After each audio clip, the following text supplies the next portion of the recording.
Sathya and I'm one of the founders of IQue Ideas. In CLAT 2015, the age restriction was removed and I appeared for the CLAT 2015 myself. And now I have first-hand experience of how to go about in those 2 hours, and I've been teaching for CLAT preparation for quite some time now. So basically this session is to address a few questions that students frequently keep asking me about how to go about their preparations or how to attempt certain questions in the examination and so forth. So what I'm going to do is I'm going to just invite questions and some of the questions which are most frequently asked, I'll try to address them, and hopefully you should be able to make the most out of it and get the best benefit from this session so that you're able to crack the CLAT this year, right? Okay. So one of the most frequently asked questions by students which I've got right now is, sir, how do I go about preparing for the GK and current affairs portion? The static GK and current affairs are 2 separate things which are asked in that one section of GK and current affairs, right? And it's worth about 50 marks, which is 25% of the paper. And there's a lot of material freely available in the market. There are a lot of books based on static GK. Current affairs can be accessed from different websites which are available on the internet. So first let me address the static GK portion. Static GK you can do from any yearbook, right? There are many titles available and you can pick up any standard one and go through that.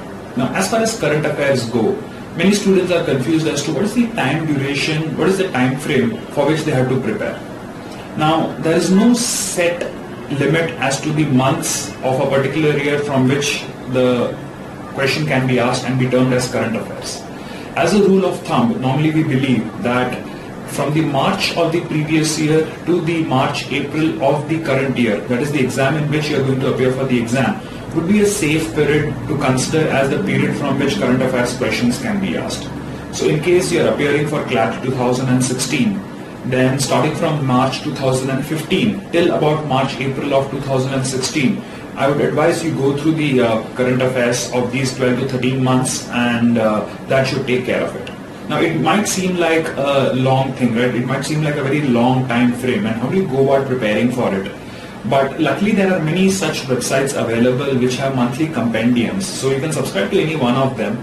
And in case you have been already reading newspapers diligently and regularly, then this should not be very difficult for you. Alright, now CLAT 2015 threw up many surprises.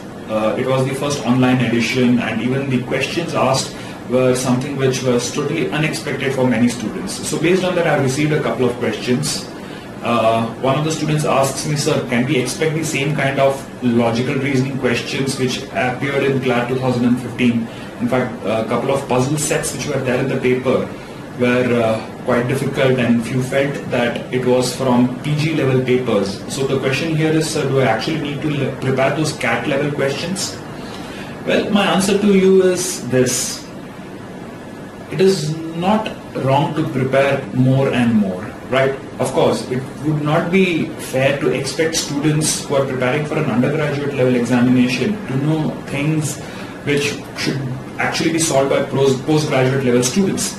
But if your basic preparation is done with, right, if you're confident on most of the topics that you feel are going to be asked anyway, and you have a little bit of extra time, then there's no harm in preparing for such questions. Don't intensively go about doing tons and tons of such questions with the fear that the entire paper is going to be as tough as it was last year. In fact, I would not say it was too tough, right? Apart from a few questions here and there, it seemed to be of a PG level. The paper was quite solvable, and even if you left those type of questions, most of the students would have done the same thing, and the cutoff for the various institutes would anyway have fallen. So don't waste too much time trying to attack the PG level material. Stick to the material that you have, right? And be prepared for any kind of question.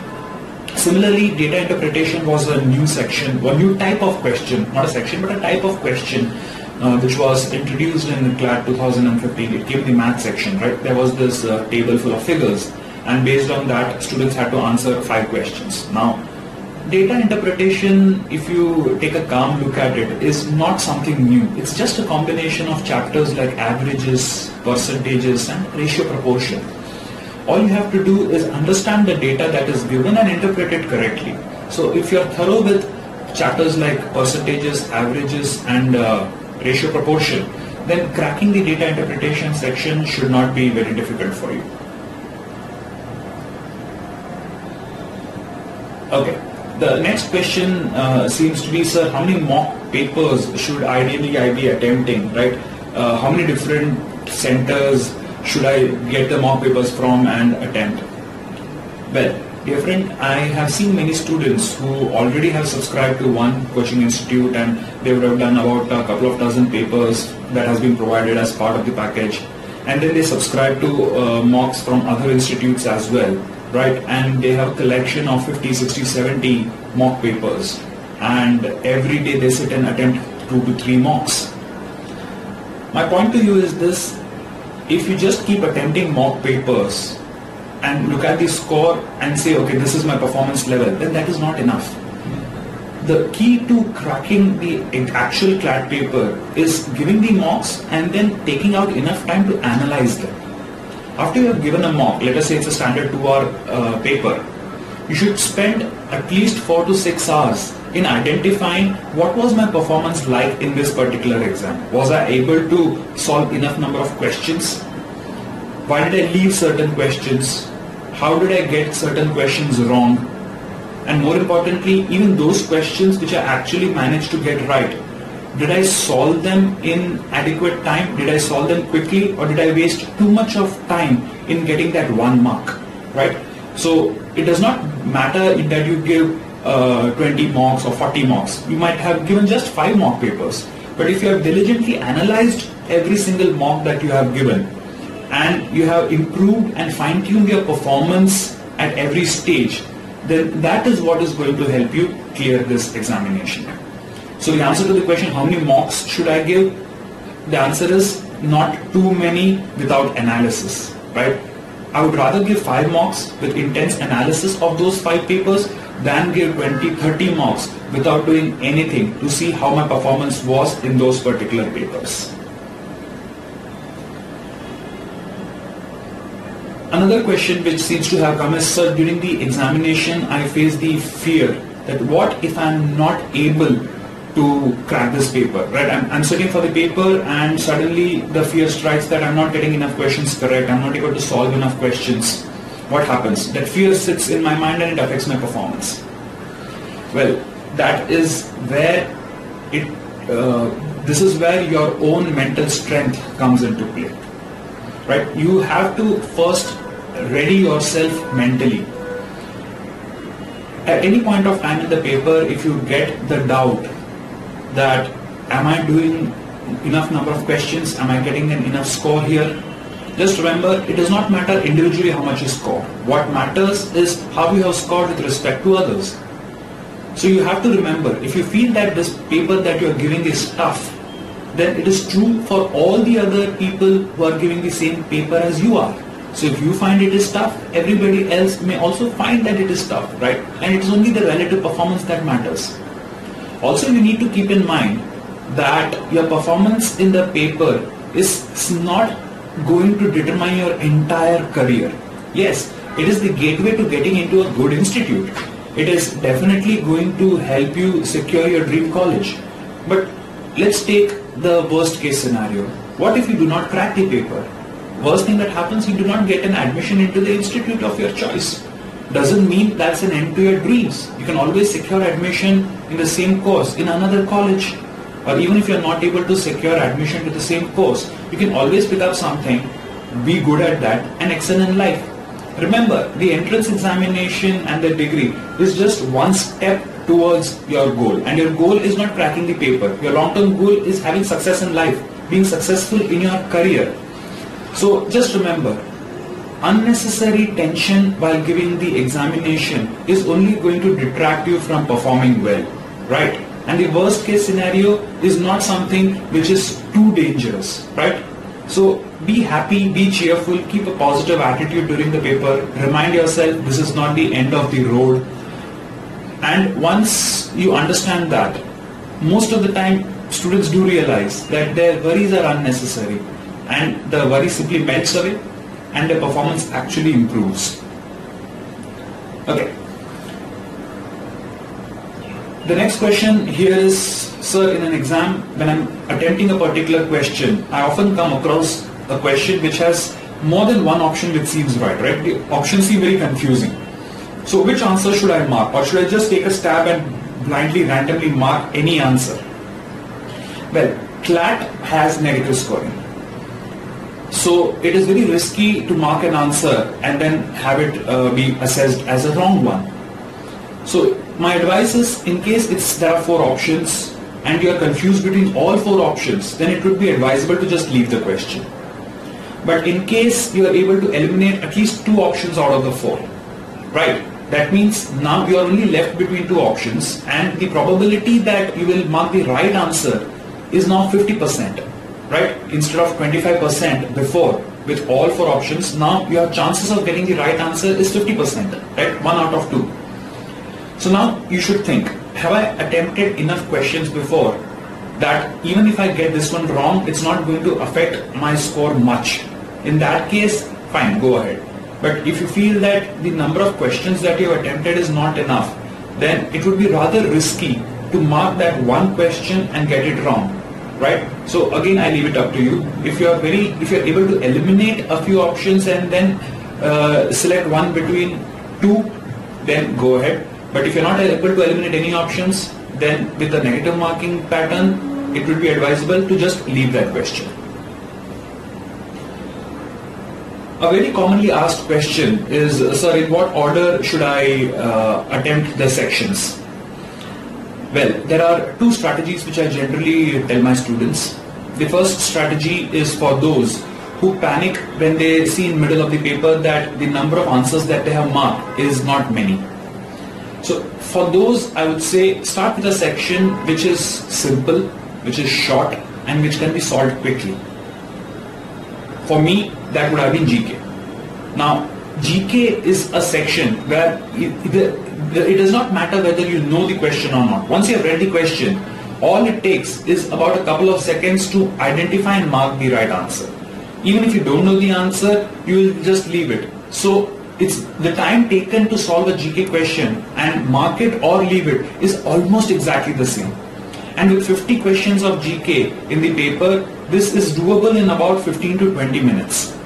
So if you start with GK and you have solved, let us say, you have attempted, right? Not marked, but attempted the 50 questions. That means out of 2 hours, you have spent about just 20 minutes and 1/4 of the paper seems to be done. Then you move ahead to a section like, say, English, but you don't attempt the lengthy questions like jumbled passages or reading comprehension. But you attack these small questions like those based on vocabulary, synonyms, antonyms, right? Or you go ahead to logic and attempt questions like number series or coding, decoding, questions which are normally done in about under half a minute. So if you attempt those questions, which can be done very quickly in the beginning, you will get the confidence that you have solved a lot of questions in a very small amount of time. So then you will not start panicking that a lot of paper is left, right? See what happens if you attempt a reading comprehension passage first. You take about 6 to 7 minutes to read and understand, another 3 to 4 minutes to take a look at the questions and select the right answer. That means in about 10-12 minutes, you would have hardly attempted questions worth 5 to 7 marks. And then at the end of the paper, you realize that a many questions are left and not enough time is. So in case you are the kind of student who will panic because of time limitation, then start with those questions which are short. And some students stick to a particular section and don't move ahead unless they have attempted every question in that section.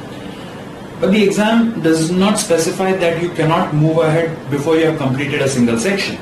So in English, you may as well leave the reading comprehension questions for the end. Just solve the other questions, move ahead to logic.